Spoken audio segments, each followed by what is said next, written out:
তো সবাই কেমন আছেন? আশা করি সবাই খুব ভালো আছেন। আমার এই ছোট্ট ব্লগে আপনাদের সবাইকে স্বাগত। আমি দক্ষিণ ২৪ পরগনার মধ্যশিবপুর একটা ছোট্ট গ্রাম থেকে। আপনারা কে কোথা থেকে আমার ভিডিও দেখছেন অবশ্যই কমেন্টে জানাবেন। আজকে আমার কর্তামশাই নাইট ডিউটি ছিল, তো বললো আমি বাইরের খাবার কিছু খাবো না। তার জন্য আমি বললাম যে কি রান্না করে দেবো, কিছুই ছিল না ঘরে, শুধু ২ পিস মাছ ছিল ঘরে। ও তো মাছ খেতে খুব একটা পছন্দ করে না। ডিম বাড়িতে সবসময় থাকে, কিন্তু ডিম দুপুরবেলা যেহেতু খেয়েছে তাই বললাম আর ডিম করে দেবো না, কিছু নিয়ে যাও। তার জন্য মাছটা করে দিলাম। মাছের সাথে ওর একটা খুব প্রিয় জিনিস, আমরা কিন্তু সবাই ডাঁটা পোস্ত, আলু পোস্ত, ঝিঙে পোস্ত এগুলো কিন্তু খুব খেয়ে থাকি, কিন্তু পেঁয়াজ পোস্ত কি কখনো খেয়েছেন? পেঁয়াজ পোস্ত খেতে যে কি দারুণ হয়, আর এই পেঁয়াজ পোস্তটা খেতে ও খুবই ভালোবাসে। তার জন্য একটু বেশি করে পোস্ত বেটে নিচ্ছি। পোস্তটা দিয়ে মাছও করে দেবো আর একটু পেঁয়াজ পোস্ত করে দেবো।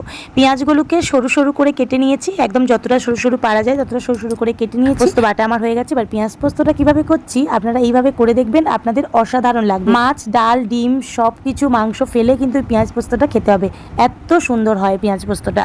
এটা করার জন্য কড়াইতে পরিমাণ মতো তেল দিয়ে পেঁয়াজটাকে দিয়ে দিলাম, দিয়ে একটু কাঁচা লঙ্কা দিয়ে ভালো করে নাড়াচাড়া করে একটু লাল লাল করে ভেজে নেব। পেঁয়াজটা ভাজা হোক, এদিকে আমি মাছটা আজকে কিন্তু আমি অন্যরকম পদ্ধতিতে করব। প্রতিবারে আমি কড়ার মধ্যে দিয়ে করি, আজকে কিন্তু আমি একটু মাখিয়ে নেব। মাছের মধ্যে একটু পোস্ত আর কাঁচা সর্ষের তেল, একটু অল্প হলুদ গুঁড়ো দিয়ে ভালো করে মাখিয়ে নিলাম। এদিকে আমার পেঁয়াজটা লাল লাল করে ভাজা হয়ে গেছে। এবার আমি পাটা পোস্তটা দিয়ে দেবো। পোস্তটা দিয়ে খানিকক্ষণ নাড়াচাড়া করার পর একটু শুকনো হয়ে গেলেই নামিয়ে নেব। এই যে আমার পেঁয়াজ পোস্ত রেডি হয়ে গেছে। এবারে আমি ওই কড়াইতে সামান্য তেল দিয়ে একটা কাঁচা লঙ্কা দিয়ে ভালো করে একটু নাড়াচাড়া করে তারপরে যে মাছটা মাখানো ছিল সেই মাছের মধ্যে খানিকটা জল দিয়ে আমি কড়াইয়ের মধ্যে দিয়ে দিলাম, দিয়ে একটু ভালো করে নাড়াচাড়া করে এদিকে ভাতটাও হয়ে গেছে। তার জন্য আমি ভাতটাকে ভালো করে ফ্যান ঝাড়িয়ে নিলাম। এদিকে আমার রান্নাবান্না সব রেডি। এবার আমি ভালো করে প্যাক করে ওকে গুছিয়ে দেবো।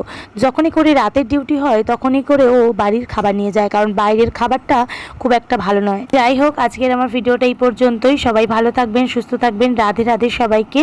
আমার ভিডিওটা ভালো লাগলে আমার পাশে থাকবেন।